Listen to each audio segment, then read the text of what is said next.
et Mammon. Satan, auquel Dieu a soumis tous les anges prévaricateurs, a choisi parmi les plus puissants un trône déchu pour faire de lui un de ses 3 ministres. Il l'a choisi pour plusieurs raisons.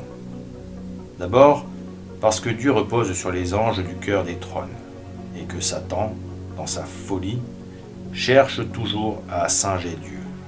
Ainsi, à sa manière démoniaque, il veut imiter le Seigneur, en s'appuyant sur cet esprit devenu malfaisant. Mais ce n'est pas tout. Cela va plus loin. Ce sont les aptitudes dont Dieu a pourvu les trônes qui intéressent le diable. En effet, Dieu a créé les trônes pour reposer sur ces esprits de paix.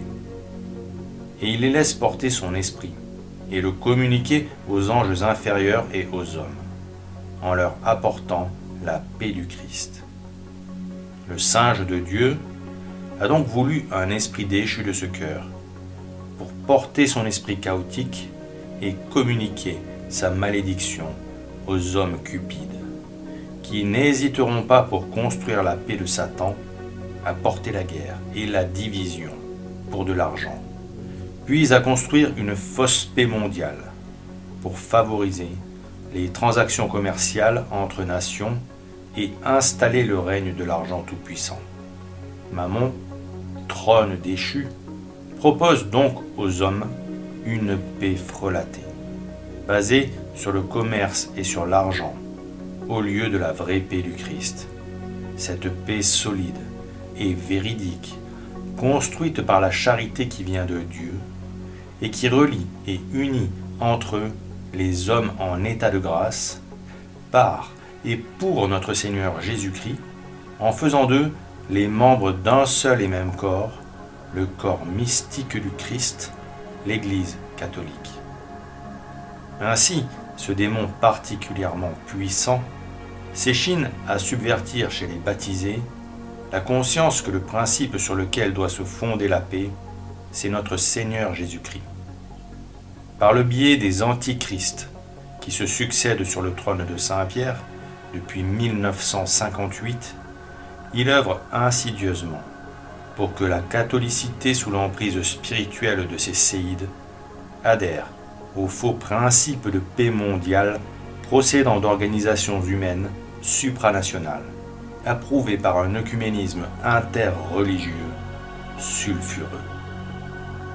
Les abominables rencontres interreligieuses d'Assise, initiées par les apostats impies qui se déguisent en papes, ont eu pour but, dès le départ, de demander aux leaders des fausses religions de se réunir pour invoquer ensemble les démons qu'ils adorent, afin de leur demander la paix dans le monde.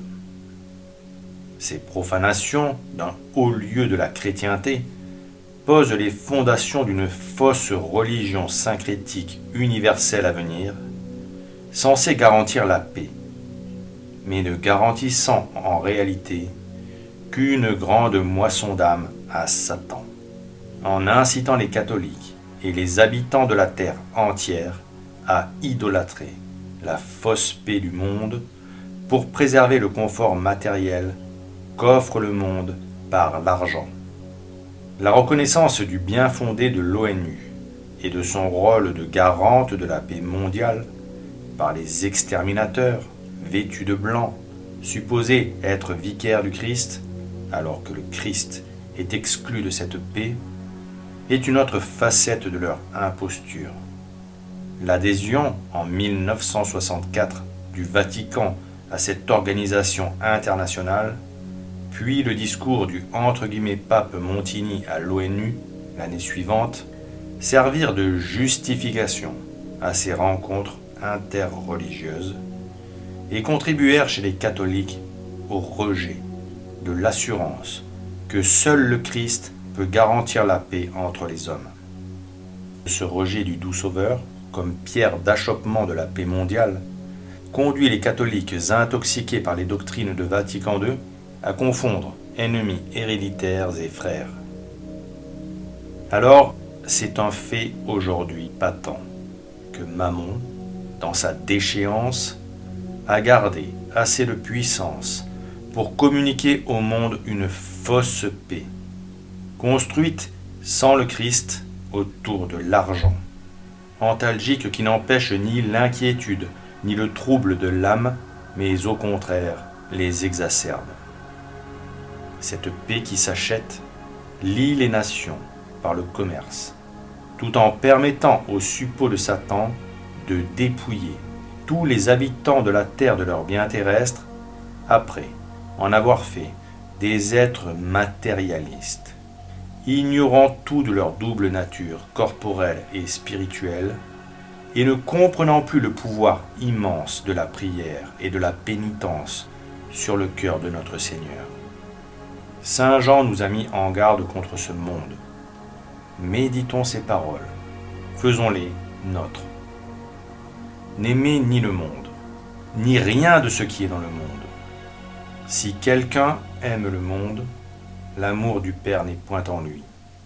Car tout ce qui est dans le monde est ou concupiscence de la chair, ou concupiscence des yeux, ou orgueil de la vie, ce qui ne vient point du Père, mais du monde.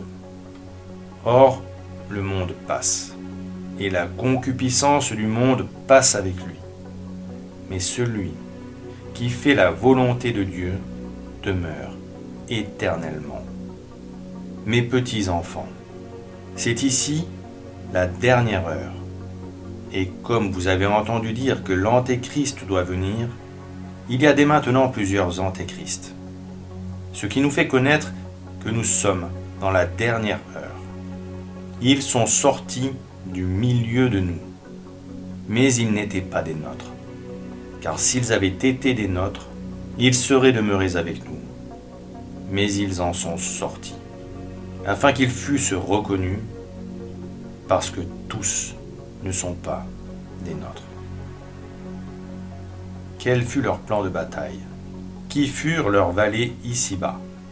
Dans ce volume de la chute de Sardes, que vous pouvez trouver aux éditions du collectif Saint-Robert Bellarmin, lien en description sous la vidéo, nous vous proposons de découvrir l'offensive de Mammon.